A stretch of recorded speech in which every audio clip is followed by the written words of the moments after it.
Good morning and welcome to another exciting edition of Day 4 with Frank Scalish. You look like you're ready to hit the golf links this morning, Uncle Frank. I do not golf, as anybody knows. You look like you're... Mark Jeffries would be very proud of the Nike Polo. That is an ode to Mark Jeffries there. I had to do something other than the Hawaiian shirt. The only thing you're missing is the sweater vest. Oh, yeah, that'll he made happen. Famous along with Bobby Knight. Yeah, both of which have similar personalities at times. But so you're good at catching flying furniture? Yeah. Listen, I say that I will roll this into today's show because a blast from the past like that, since it's been a while since we've seen the red sweater vest and Nike Polo of Mark Jeffries on Day 4. But there's also something that everybody has in their tackle box that may not see the light of day every day, but is still just as deadly and just as effective as it was the day it was released. And I'm pretty sure, based on our pre-show meeting, that you're going to be taking, and I know pun intended here, a deep dive into the DD22. Yes, I am. The funny thing is, everybody that watches this show knows that Normans are probably my favorite crankbaits. That doesn't mean I don't throw other crankbaits, because I absolutely do. But I cut my teeth on Normans. I know almost every possible scenario you can do with Norman, and the DD22 is most assuredly one of my offshore go-to structure crankbaits. So what I want to do today is I want to show you techniques and explain why this bait works so well. But I'm not going to cliff note the techniques, but if you watch past episodes of offshore fishing, you'll understand when I say I'm going to do this on a ledge or I'm going to do this on a high spot. You'll understand that. So I'm not going to go into the structure maps and break it out on the structure maps, because we've done that already. But I definitely want to talk about the DD22. So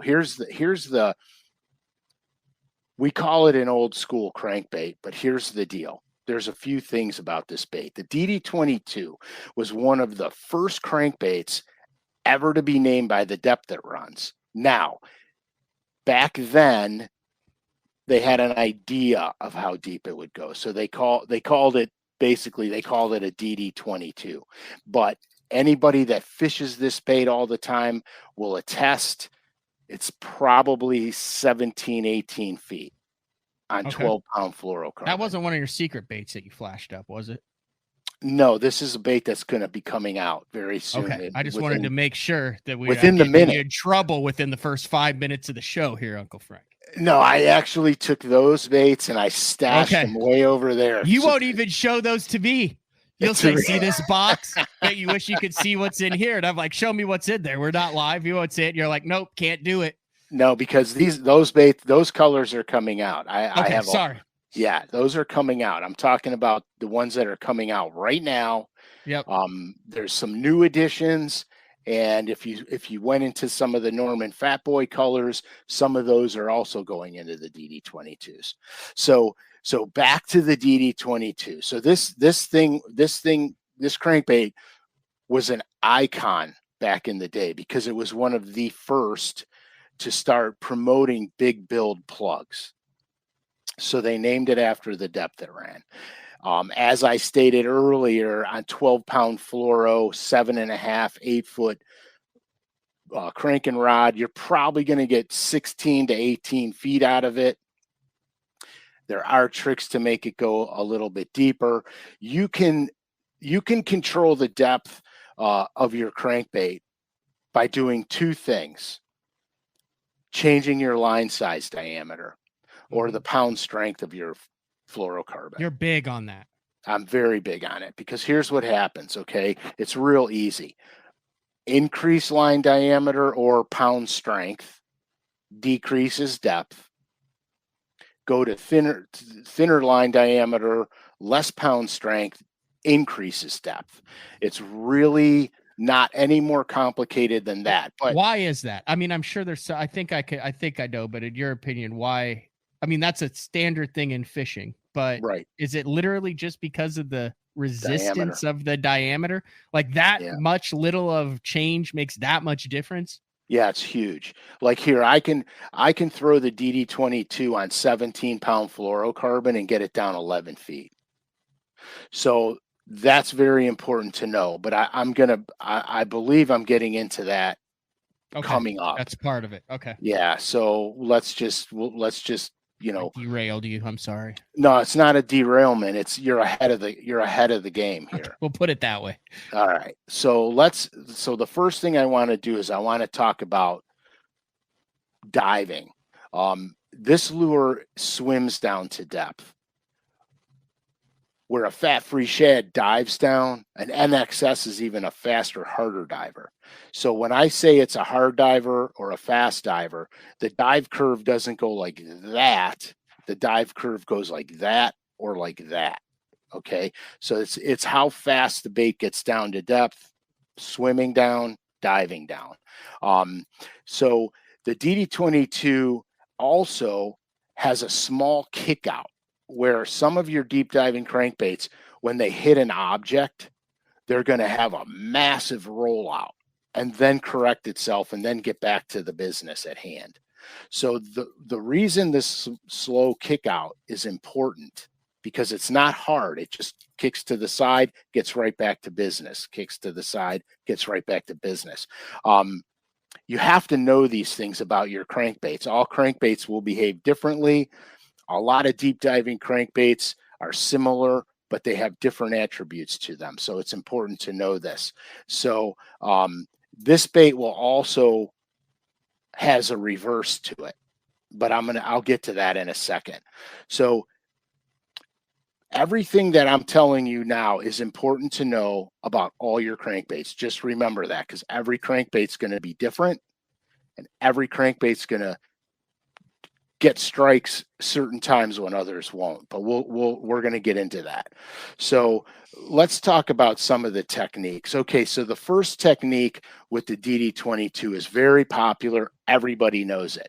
Ledges and rocks. Okay, so if I had to tell you about the small kick out first because this is where it's really important. So with the small kick out and you're fishing a boulder field, let's say, this gives you the ability to burn this bait through that field. Sometimes the bass want a bait moving. And so what happens, because it's not going to go wide on you, and then what happens is if it goes too wide, it flies up and it doesn't correct itself and you're missing huge swaths of rock. So what this bait will do is it'll just start bouncing back and forth over the rocks, keeping the nose down, bouncing, bouncing, bouncing. So that gives you the ability to burn it if you have to use that retrieve. It gives you to burn it.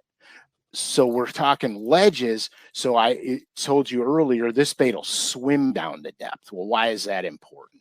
Well, if you've got suspending bass, a lot of times, and you'll know this from past shows, a lot of times if the ledge comes up to 14 feet, the bass will suspend off of that ledge. Or if the ledge comes up to 18 feet, the bass suspend at 18 feet, but off the ledge. The guys with forward-facing sonar are learning this every day because forward-facing sonar showed them this. Okay, so when a bait swims down to depth, if your bass are suspending here, let me go here. If your bass are suspending here and your crankbait's pounding the bottom and it comes off the ledge and now it swims down, it's going to swim through those fish. Okay, not where a hard diver will dive underneath them before it gets to them. Mm-hmm. So the swimming technique, the swimming dive on this bait is absolutely astronomical to get to those suspended fish without taking it beneath them, because as everybody knows, if bass are suspending, they rarely go down on a bait. They want it above them or through them to get the bite. So that's important to know. That's why when I talk about this stuff, pay attention, because you have to know this with all your crankbaits. The next thing is if you're fishing slow tapering break lines, because a lot of times the bass, I call them baby bumps. They're just come up and they're slow tapering. the swimming action, how it swims down to depth now gives you the ability to touch the bottom lightly as you're getting deeper and deeper, where a hard diver or a super fast diver will start dredging right away. Mm-hmm. And a lot of times it's just that small tick off of something every now and then that gets the bites. So that's important to know. Now, another thing is deep standing timber. We went through this in the past couple episodes. This is one of my favorite ways to fish a crankbait, is in deep standing trees. Now, because this bait swims to depth, you can literally roll it through the tree branches, and it's not fighting itself to get down. It's just bouncing off the tree branches, and it's not pulling hard to get down, which a lot of times will bury a crankbait in the tree branches. Also, we talked about the low kick out, the small kick out. This lets this bait bounce off of branches, correct itself, bounce off another branch without diving into the branches too deep and getting stuck. Or if you hit an errant branch before you get to the real treetop and it kicks way out, it's liable to snag in another branch. Yep. So this is also important. The cool thing about this bait is I said it has a reverse. So if I'm working this thing through the tree branches, there's two things I do. Once I make contact with the top of the tree, I'll slow my retrieve down. I'll keep a nice line to the bait, and I'll slow the retrieve down so I can feel it walking up and around all the branches. Another thing I'll do on my retrieve is the minute I make contact, I stop reeling and I start to sweep my rod through the tree. This gives me great control on getting this bait to come over. Don't ever pull it or over crank it in wood, because you're going to force the bait to do something that it's not inclined to do, and that's bury up. Mm-hmm. Now, the reverse. If you snag a branch with this bait, it snags in the branch. The first thing I do is I stop reeling immediately, and I give it a controlled slack line, and this bait actually will back up out of the branch. Once it backs free, you slowly start your retrieve again, and then it goes on its way. Now, here's a cool thing that a lot of people don't understand. If you back this bait out of if you get it stuck and you stop reeling, if you go big slack line on it, this bait actually goes up and it twists, it spins around. So it goes up like a corkscrew. I have gotten so many bites doing that, it's ridiculous. It'll if you semi slack line it, it'll back up like this. If you completely slack line it, it'll go in a big giant like spiral. A dying shad. Exactly, and the bass can't stand it. So that's pretty much how I'm going to fish through standing trees. Another thing I use the DD22 for, and guys freak out, is grass. I fish the DD22 over deep grass. It's one of my absolute deadliest techniques on any grass lake. And here's the thing, guys. Smallmouth and largemouth use the grass. And a smallmouth will absolutely masticate a DD22. Like when they hit it, there's no guessing what you got. I mean, that's where the phrase loaded to the cork came into play, because they will literally take that thing they smoke the thing. It's not even a guess. So when I'm fishing over deep grass, here's where your line diameter control is massively important. I'll go to, if the grass comes down and I see the last deep edge of the grass is in 12 feet, I immediately go to 17-pound fluoro, because I know for a fact that this bait gets down 11, 12 feet on 17-pound fluoro, because I forward faced it to make sure I knew exactly how deep it was going. So now this gives me the ability to, if I'm paralleling a grass edge, for example, which is really what I wanted forward facing sonar for initially, was so I could make more accurate casts right to the grass lines. Mm-hmm. So when I parallel the grass with this thing, if you, and you know how it is, sometimes you have errant pieces of grass that come out. If you have a hard edge, there's still some grass that comes off that hard edge. So if I hit one of those errant strands of grass with the heavy line, I just crank down and snap the rod back, and it blows through the grass, which a lot of times is when you get the bite. So that's another thing to remember. The other thing is, if the grass edge goes down even deeper yet, I can go to 14 or I can go to 12. Now, I never, ever, ever use 10 on grass edges, because you're just asking for heartbreak. If the bass buries you up in the heavy grass and you're using 10-pound fluoro, you're not probably going to get them out. Because if they don't have the entire bait engulfed in their mouth, you're going to have one of these giant #2 treble hooks sticking out, and it's going to snag in the grass, and then you got problems. So 10-pound is a no-no in the grass. So there's another technique that I use, and it's called snapping it. Then I'll use 17 or 20. Heavy stuff. Heavy stuff, I'm using a 7.5 or an 8 foot. I actually use the Powell 7-11-6. It's a 7'11" heavy action cranking rod. And wow, that's a big rod.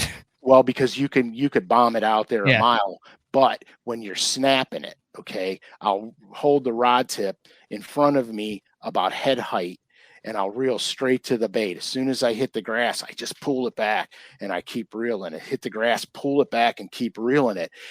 The long rod gives me the ability to really snatch it through the grass because I have leverage.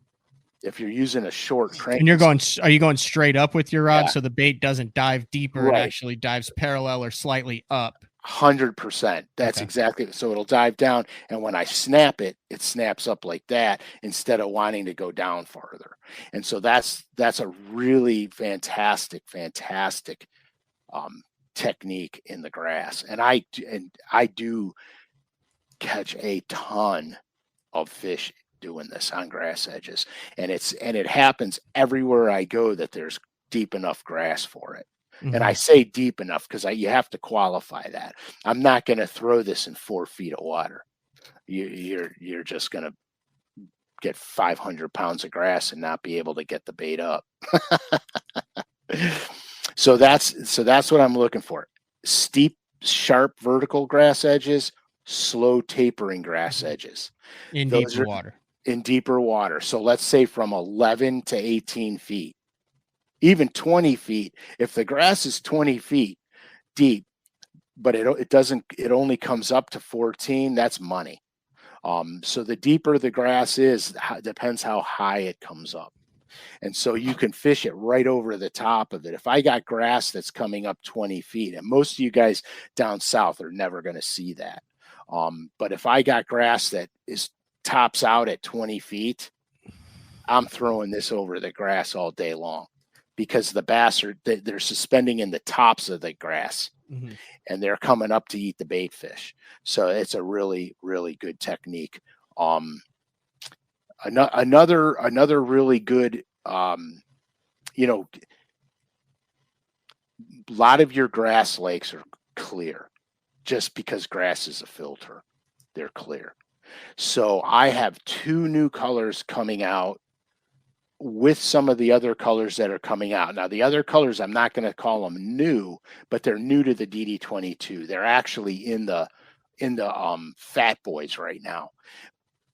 But I have 2 colors coming out. One of them you guys saw when we did the paint job. The article. The paint job article. This is called Envy. I've been wearing this out on some of these clear lakes. This bait is semi-transparent, but it has a completely different look in the water. And so this was one of my go-to clear water baits, but I fished it in off-colored water, and as you know from the article, it actually changed color and it looked more whitish. Another bait that I did was I wanted a real natural looking shad pattern, so I painted this gizzard shad, true gizzard shad, This bait here looks just like a gizzard shad in the water. It's got blue pearls, green pearls, and purple pearls in it. The back looks black, but it's really like a smoky, transparent black color. Okay. With flake in the back that you can see it changes like from purple to blue when I move it. This is another, this color here works in just about all water conditions. But it's so natural that it really represents well in clean water also. But in dirty water, this bait looks bright white, which is crazy because it's semi-transparent, but it does. So these two colors are the brand new colors coming out.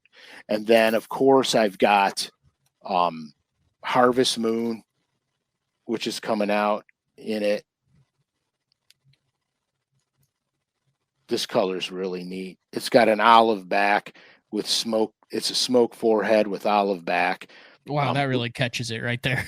Right. That's a lot of blue on the back. Yeah, blue pearl. It's blue pearl actually. And then the sides are an off-white, bone-ish color. And then the belly is white pearl. It's really hard to see the detail in there, but it's showing up really good right now. Perfect. This is another good color of mine. Anytime the water clarity is 2 foot or less, I'm throwing this because this thing stands out like a light bulb in the water. Another color, which you got to forgive me because this is beat to death because I've been fishing this for a long time, is olive blue. Nice. This color here is another masterful fish catcher. You can see it's just beat to death. Kind of like it like that. Yeah, I do too. It makes it look mean. It makes it look evil. And then we have colors that you'll see in the Fat Boys like Holy Shad, which is a semi-transparent gray silver shad pattern with a white gut, purple pearls on it. Big old dot on it. Yeah, real visible. And then Evu, this is another really good color. Here, let me take it out. This is stupid. All right. Ooh, that was dangerous. Yeah, that was close. That was dangerous. But we're living on the edge. And then Evu, it's like extra virgin olive oil. And basically, if you can see the pearls in the side, it looks like oil.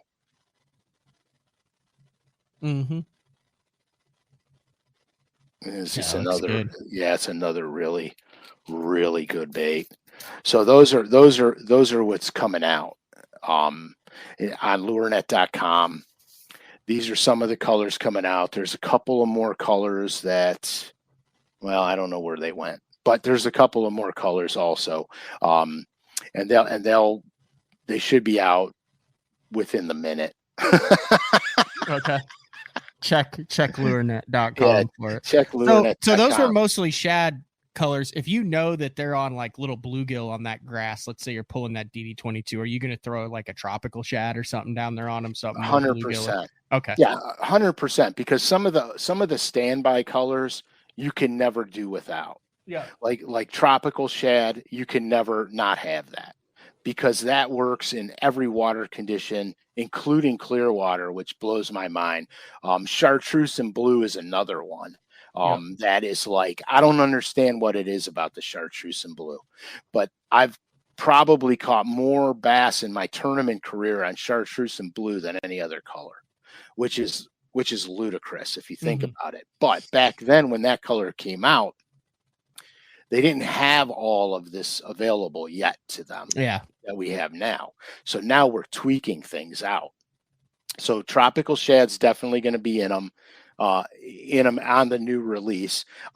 There's another thing about the DD22 that I've mentioned a million times, but I want to re-mention it. It's made from butyrate. Butyrate plastic. I wish I had a clear body with me, but I don't. Oh, you could see kind of through a couple of those. So butyrate plastic it's softer than ABS. So what does that mean? That it's not durable? Absolutely not. They're both as durable. But because it's softer, what happens, two things happen. The sound it makes is dull. It's dead. It's thumpy. It's not tinny, okay? The sound it makes. I found that the dull, thuddy sound that it makes gives the bass's lateral line. They can feel this bait and hear this bait, and they kind of know exactly where it is. It's like a bullseye on a target for them. They know exactly where it is. So you go, whoa, why do rattle baits work so much? It's all kinds of different sounds. They can hear a rattle bait a mile away. But until they see it, they can't really zero in on it because the noise is everywhere. So they can't really zero in on it. So all Normans are butyrate. So I was fishing a fat boy one day to prove the theory on the butyrate dull thud sound. And most of the bass, when I was fishing isolated stumps, so it was really easy. You just throw behind the stump, you bring it over, plow it into the stump, and the bass eat it. So I made a cast out, and I was bringing the bait behind the stump, and the bass came from the front of the stump over it and ate the square bill. The bass knew exactly where it was before it even saw the dang thing, because he ate it behind the stump, but he was in front of the stump. And I watched the whole thing happen, and I was absolutely astonished because I didn't even hit the stump yet to have the bait ricochet off of it. The bass knew where it was. He came right around that stump over to the top and got it. And I was like, holy smokes. That proves the theory, because there's no way on earth that it would know exactly where the bait was. And so that's one of the attributes of butyrate. The other attribute is, you know how when you guys have crankbaits and you got one that just seems like it's magic? Yep. Well, butyrate, the chambers in here, I don't know. No, you're never going to be able to see that because I got the gut bag over the chambers. But you can almost see it over right there. You can almost see one of the chambers. Okay. As that metal ball goes back and forth in the crankbait, over time, a little white dust forms in there because of the butyrate. It changes the sound a little bit on the bait. And I found the older they get, the better they work. So I'll put a dot on the bill of my real old ones, a little black dot right on the chin of the bill, right underneath there. Mm-hmm. That I know that if I'm fishing for money, that's the bait I'm having tied on, because it's got the age to it. You know what I mean? So these are things. Now you can do this with all your crankbaits, not just Normans. And you should take out all your deep diving crankbaits, especially if you have forward facing sonar, and you should see how deep they run on each of the pound test lines that you have, because every bait will be a little bit different. And pause them, see what it does on the pause, see how its deflection characteristic is. Is it wide? Is it narrow? You have to know this, because if you're fishing wood, you don't want wide kickouts. You'll snag every time. You want something narrow. If you're burning a crankbait over a rock, you want something narrow so it kicks out digs. Doesn't kick out and go real wide, because if you're burning a bait in and it does real wide, there's a point of no return where you hit it and then it flutters up and then you just miss 7 feet of what you want to crank. Now let me ask you this: you're talking about this and the deflection and kind of getting it stuck and backing it out and getting it barely caught in the grass. Now the DD22s come with, I mean, they're a big hook. They're number 2 round. Oh yeah, 100%. Big hook on those things. Lightning. I think they're gammies. I'm not sure. I don't know what's on them. I know they used to be like the old. Yeah, they used to be gammies. I don't know what they are now, if they're mustads or what. But anyway, they're still number 2s. Right. I'm going to show you why. I know where you're going. Go ahead. Yeah. Why don't you just drop it down to a 3 or a 4 so it's smaller, so you have less hook points, so when you're going over this stuff you have less swing and hook swing to get caught in it? Why don't you drastically downsize your hook size when you're bringing this thing through trees and over grass? Okay. You don't have to with this bait, but you see how wide the bait is? Okay. So that you look where the number 2 sits on the belly. Perfectly in line with the belly right there. Okay. With the two hooks that are up against the. So the bait's sitting like this with the hook on the belly. If you put a number 4 on that, the two outside hooks are resting on the inside of the body. Okay. They're not coming off the side of the body. Oh, so it's actually more snag resistant with the number 2s than it is the 4s. Well, and if the fish takes the bait, number 4s aren't wider than the body, your hooking percentage goes down. Ah, I see what you're saying. So I never put small hooks on this bait ever. I throw it with the number 2s, and when it's running like this. Mm-hmm. So the belly hook will be up like that, and the back hook will be up like that. Okay. Now, here's another thing. If you notice, look at these treble hooks. There's a wrong way and a right way to put them on. So if you see my back hook here, the middle hook point is up.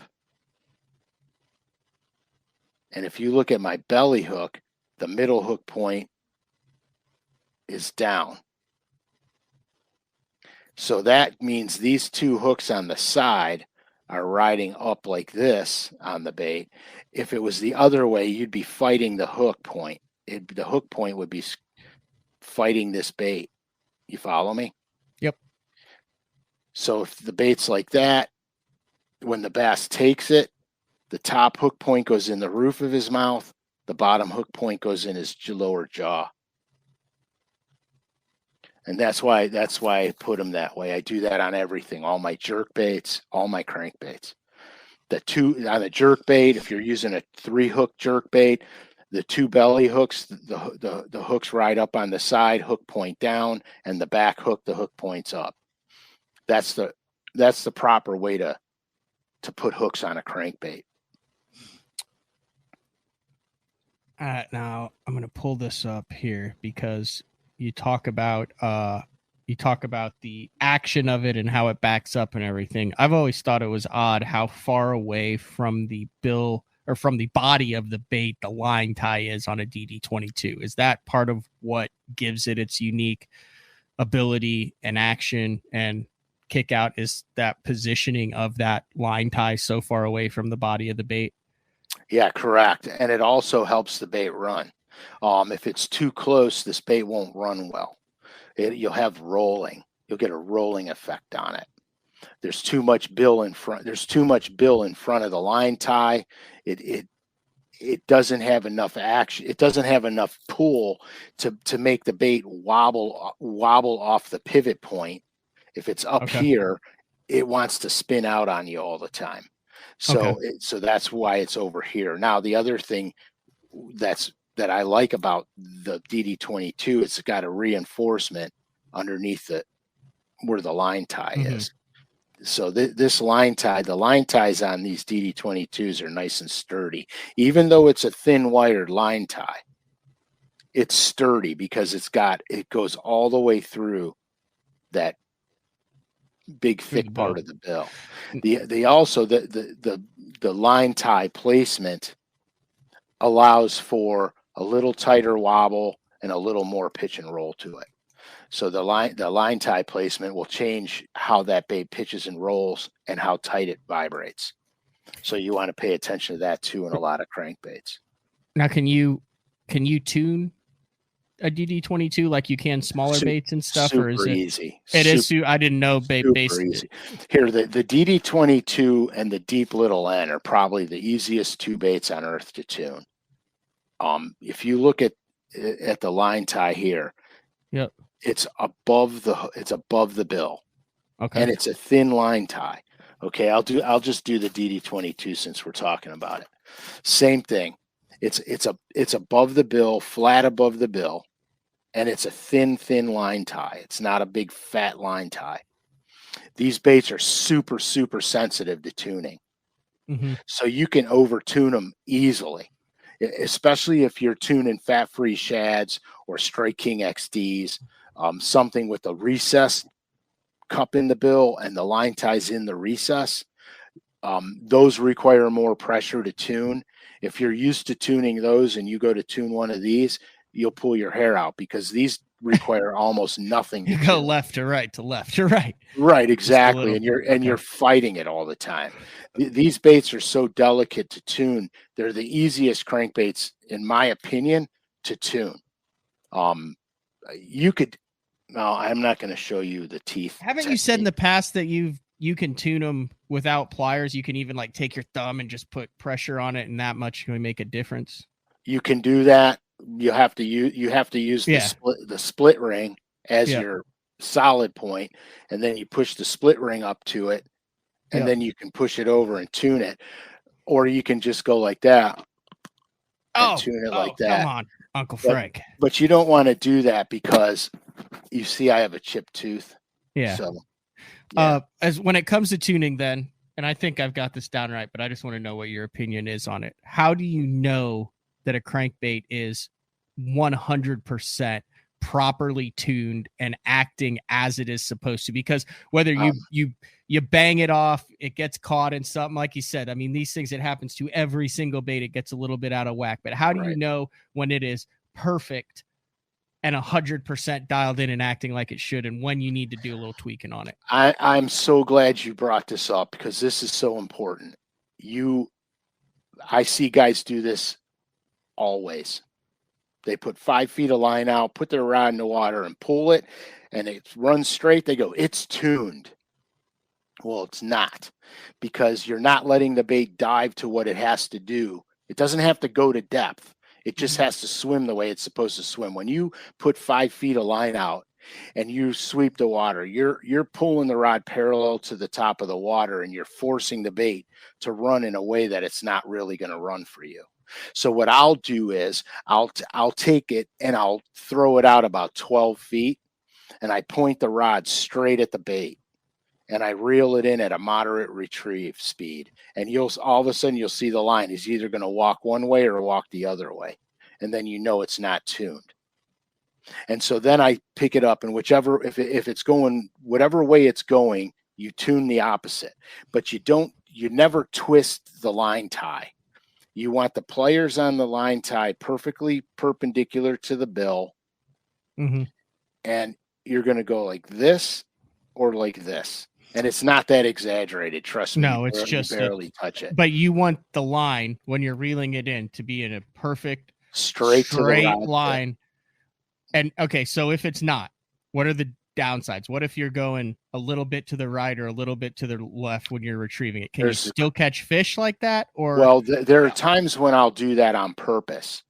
Like if I'm fishing docks or metal retaining walls, I'll untune a bait so it's slamming into the retaining wall. Or if I'm fishing a boat dock, I'll untune it a little bit so I come around the dock pole and it goes underneath and comes out. But here's what 9 times out of 10. You'll never, if the bait is not tuned, you never get it to depth. The longer your cast, the farther it goes out to the left or the farther it goes out to the right. And so consequently, what happens is you're not even going down. It's just going sideways in the water. You're not even near where you got to be. The other problem with that is if you're fishing an untuned bait in standing trees or timber, you're ramming the hooks right into the trees. If you could reach the trees, you're slamming the hooks right into the side of the trees, the stump, the whatever. So it has to be tuned. A properly tuned crankbait runs true to depth. You could burn them and they stay straight. You just get the most fishability out of a properly tuned bait. Now, like I said, there are times when I'll untune one. But I'm not fishing 30 feet deep, 20 feet deep, 18 feet. I'm fishing super shallow. The baits I'm untuning are shallower baits, and I only need them to go down 3 to 4 feet. But like on a retaining wall, I want it banging into the bottom edge of that wall. And a boat dock, I want them going underneath the boat dock. Okay. So there's method to the madness. Do you also subscribe to when you crank it in, you want it to go under the boat, turn around, and then feel it wobbling when it comes back up? To me, that's the holy grail of crankbaits. Yeah. When you cast it and the bait literally goes underneath you, and when you go like this, it turns around and it wiggles up. It doesn't come to. That's how you. And it's hard to do that. Now, can you do this? Let's say you've got I've got a box of old DD22s. Oh yeah. Like like I kind of hit the holy grail. I found a place in Oklahoma that was a hoarder's paradise, and the guy used to have a tackle shop. He had thousands of DD22s up in the attic that were all for like God. $2. I haven't told you that story, but I mean, they're so old. Some of the pawl has become powder in there. A lot of them are frozen. The balls are, the rattles are frozen. But so if the rattles are frozen on the old ones, just go like this and take it and go like that, and then turn it around and do the same thing. I know. And it should bust everything free in there enough to get it to move. Now, if they got moisture in them, you can forget it, because the ball corroded and it's literally welded itself to the butyrate. You'll never get them to work. But when you have a couple them, like that. Don't bang them like this. Don't bang them on the top of the bait, the very top of the bait. You want to do the side of the bait. Right, the side. And don't. Okay. The Normans are massively durable because they're coated in gel coat. Yeah. Okay. But there were some of them made with muted colors that were not gel coated. Yeah, I've got those. I've got like some greens, some. Yes. So you don't want to bang them on a hard tabletop, although you can. The gel coated ones you can. Frowned upon. Yeah, the gel coated ones you can. But remember, butyrate is glued together. Okay. It's not sonically welded like ABS. It's glued together. And so what happens is, if there were any thin applications in that bait, if you bang them on the seam of the bait, you could crack them if they're not gel coated. If they're gel coated, you could drop them out of your car window doing 60. It won't hurt it. All right, let me ask a couple more questions about this. If you're good with that. Yeah, I'm down. Totally. What about I've got a bunch that say like +4 or suspend on the DD22s past that. Do they even make those anymore? And what were some of the advantages of those? The suspending DD22s were heavier. They'll get down deeper. Are they good? You like them? Oh gosh, yeah. Yeah. Okay. They had an HD, which was the heavy D. Is a full 1 ounce DD22. And that bait you can cast 1.5 miles and you can get it down almost 20 feet. So but you got just a suspend or +4 or something on the. If it's a suspender, it's pretty much the same as the HD. Okay, I've got a bunch of those. I love those. Yeah, they're good baits, really good baits. And then, are you open to color suggestions? Because there's a color that I used to love at the DD22 that I don't think anymore. It's like a sparkle avocado. Do you have it on the computer? I was looking for it. So if it has sparkle in it, it's gel coated, which is a plus. I like the gel coat too because it adds more weight to the bait, gives you a slower rise to it, and I love that slow rise because when you pause it, it's sluggish. I catch a lot of fish on the pause. A lot of times what I'll do with the DD22 when I'm cranking it, I'll hit something and I'll pause it for a second and then start to retrieve again. I've had fish literally take the rod out of my hands on the pause. They, for whatever the reason, they just plow it. So you always want to vary the retrieve until you figure out the cadence the bass want. I can't see it. I'll have to. Yeah, dig one out of the box. Dig one out of the box. Holy yeah, you'll have to show it to me if you can find it, and then I'll be able to see what color it is. If we get a good response on an old color, we could bring it back. So if guys out there had a color they loved and they're like, oh my gosh, this was the bomb, and now they don't make it anymore. It's very similar to that color. That I think was their Tennessee Shad version. Yeah, I've got one. I'll have to. The Tennessee Shad version's a little more yellowy brown than olive. Yeah. But I think I know the color you're talking about. I just don't recall the name of it. I'll have to go grab it. But yeah, so just remember that. I mean, if you guys have an old color you want brought back, if I get enough people that want it, they'll throw it in the paint shop with 300, and then if that goes well, who knows? Yeah, the sky's the limit. Right. We can get it out on a limited run, and then you can get it. I mean, we did that with Canary. We brought Canary back. We put it in all of them. Yeah. And then guys went crazy. They bought them all. Is there a time of the year that you would say that the DD22 with that thud and that swimming motion, the way it swims, is there I mean, there's a bunch of different styles, but have you found throwing it when they're in that depth range and you're catching it, there's a specific time of the year that they react to that swimming style and sound better than others, when that's going to be your first go-to bait? I haven't noticed a time of a year that occurs. I have noticed there are times when it means everything and times when it means very little. In other words, there are times when they're just smashing crankbaits. And so if I run through a school of fish and I'll have a fat-free 7 on and a DD22. If I'm catching them good on the 7, I'll stay with the fat-free 7, but before I leave the structural element, I'll run back over with a DD22 and I'll catch a lot of fish that I'm not catching on the fat-free with it. Conversely, if I'm catching them on the DD22, I'll run the fat-free over them as a cleanup bait and catch the ones I miss. So here, they're drastically different signatures, are they not? Completely different. They're look, the fat-free series is more like, if I had to compare it to a line that's available today, I would call it the Strike King series. Okay. The Norman NXS is comparable to probably the Strike King XD series. Okay. So you have to look at that. Now, the DD22 doesn't run at all like any of those baits. It's completely different. Your fat-free shads, your Strike Kings, they're kind of more of a flat-sided bait, wider bill on them, have a wider wobble, little tighter pitch and roll to them. I don't want to say that the DD22 has a lazy action, because it's not lazy. It's not crisp. But it's not right. It's not concise. It's not. It does things. How's this? It's more like throwing a swim jig instead of a chatterbait as far as the feel. Yeah, exactly. You're not going to feel every.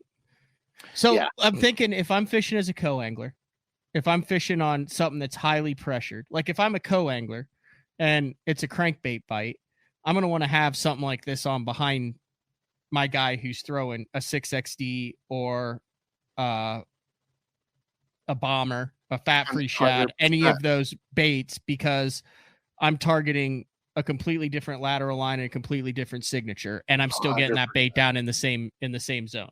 Yeah, because sometimes bass won't react to a bait, and some subtle difference could make them change their mind. And so you, like, here, dude, I want to get back to the time of year thing, so just remind me. But I'm going on a tangent that you just said.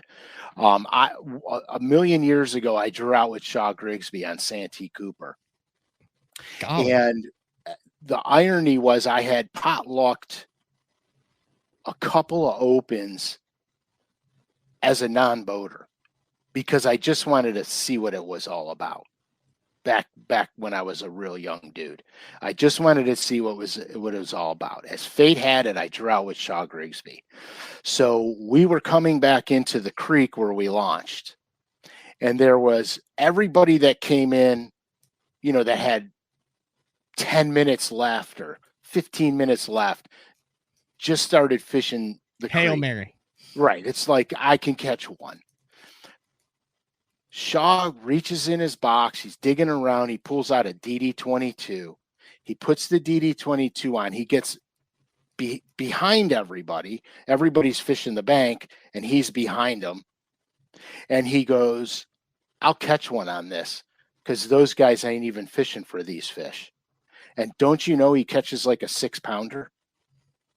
Yeah, like 2 minutes. That's awesome. 2 minutes left to go, dude. He just that'll get the old mustache twitching. Oh, dude, right on.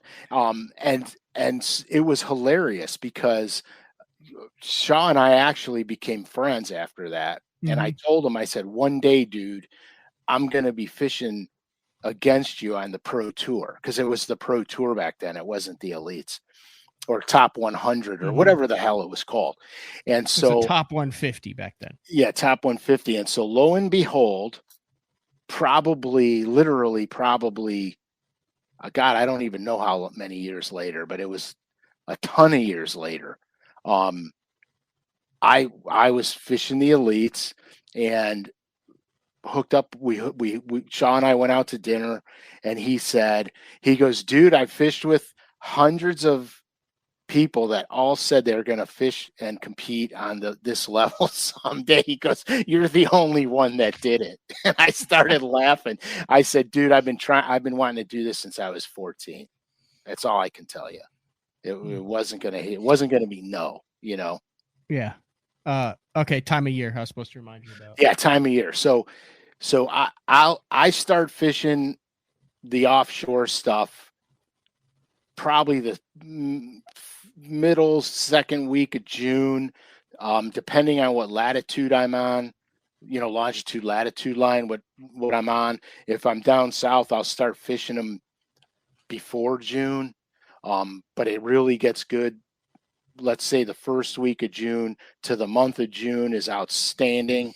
The farther north you go, it's going to be a little later because the bass are a little bit behind.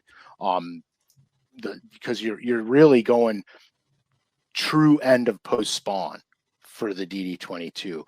But the amazing thing is that I'll fish this bait all the way through November. What? Go ahead. Should I have these tied on for shell beds on the Harris chain in October in Florida? If they're deep enough, or like 14 to 16 foot shell beds. Oh, absolutely. Based on what you talked about as far as the kick out and the thud, and it's 220 100%. Boats, like I would imagine that could be a little unique, different. Down there for 'em. Make no mistakes about it. And over there, I just throw it on 17 fluoro because you want to kill some of the depth. Okay. You know, now if you're finding shell beds in 17, 18, you're going to have to go to 12 or 14. Yeah, but if it's 12 to 14 foot, oh yeah, all day long. It's great. Crankbaits in Florida is kind of underrated. Yeah. A lot of guys don't do it. Mikey Balls does it a lot. Did it a lot. Yeah, it's a fabulous, fabulous technique. Fabulous. Did I cut you off? Was there some other train of thought that you're going with that, or were we just kind of picking up some of the odds and ends with the DD22? No, I just wanted to talk about seasonality because really the DD22 and the deep little N, I fish a lot during A-rig season because the bait, you can slow it down. It does its thing. It's not obtrusive. It's a good bait. It's just a really good bait. I'll put, like last year I put it, or two winters ago, I put the DD22 and the deep little N down in December because I noticed I was catching more fish on a flash mob. So I put it down. But up until then, I was just crushing them on it. This is completely irrelevant, but I just thought it was funny when I was looking up my avocado sparkle. Yeah, what'd you find? There it is, LA Girl. LA Girl avocado sparkle Figuredale there. There you go. That's outstanding. That's so funny. This is a little bit of a throwback show with a little bit of a new twist to it.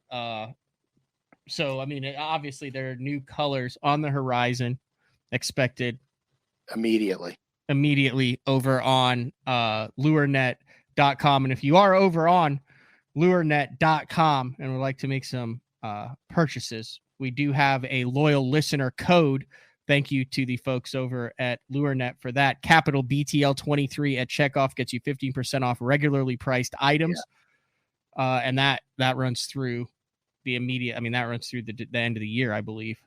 Yeah, December 31st. Mm-hmm. So, I mean, if you're looking at a $7.50 bait and 15% off, you're under $7 for a plug, which is hard to find these days. Yeah, and they're durable as could be, gel coated. I mean, it's a good thing. Like I said, I wanted to kind of get in the weeds on this bait because I like it. You know, because the young angler today, I don't think they even heard of this bait. I would venture to say that out of the top 10 right now in the Bassmaster Open standings, 4 of them have a DD22 in the boat. That's not bad. 40%. But then 10 years ago, everyone had a DD22 in the boat. That's what. Oh yeah. I had boxes of them in my boat, and I refused to ever take them out. It's just one of those. It's just one of those deals, and it catches fish for me today like it always did. You know, it's a really good tool, and you have to understand that certain crankbaits do certain things, and you need those certain things at certain times. So what happens is I've got my DD22s, my fat-free shads, my Strike King XDs, all the way down the line, because I want crankbaits that do different things. Because you have to make sure, especially if you're casting for cash, you have to make sure you're not missing the deal that could put 4 and 5 pounders in your boat, or multiple 2 pounders in your boat, or 1 4 pounder in your boat. Correct. Or in Shaw's case, 1 6 pounder on the way in. I think it's interesting. I've seen this work. This kind of threw me back to when I really went hard on Grand Lake in 2010, 11, 12, like basically 2010 and 2015. And it was the heyday of the secondary point cranking. And it was the heyday of, that was during the period that the Sexy Shad came out, and they had the Series 5 with Strike King, and they had the DD22, and a lot of it, we were still throwing a lot of mans, the deep diver with the mans, but 20 plus. But I remember in the Nichols Marine tournaments with my buddy Juice Newton, who is not a female country singer, but we still call him Juice Newton. One of us, it's just interesting the way you talked about it, because one of us would have the Mark Davis Signature Series fat-free shad tied on, and one of us would have the DD22 tied on when we were cranking it. Yeah, and your fat-free back then was probably the red lettering, so was the suspender. Yeah, I mean, they didn't float back up. Yeah, that was the suspender. But we would both, one of us would have them tied on and the other one, and there was always seemed to be, we roll up on a secondary point and both fire it out there. And back then we were using the Garcia winches. It just come out the blue, the heavy blue winch, and crank it down there. And one of us, would get bit, and then that's the plug we'd go with. Oh, we'd also throw in the DT series back then too. Yeah, see, and that's and guys in the team tournaments, that's how you got to play it. Because you got 2 dudes in the boat. So now you could really start narrowing stuff down. You don't have to, when you fish, when I practice by myself and I'm legitimately offshore, I've got 5 cranking rods out with different baits on them. Not necessarily 2 different color schemes, although I do always have a hot shad pattern and a natural shad pattern on, but different types of crankbaits on. I'll have 2 Carolina rigs going with different types of baits on, and a football jig going. And that's what I'll have loaded up on my deck. So I'll have a bunch of rods. They're all for the same tool, for the same depth ranges, but they're different baits on them all. So I can narrow it down. So because you're by yourself.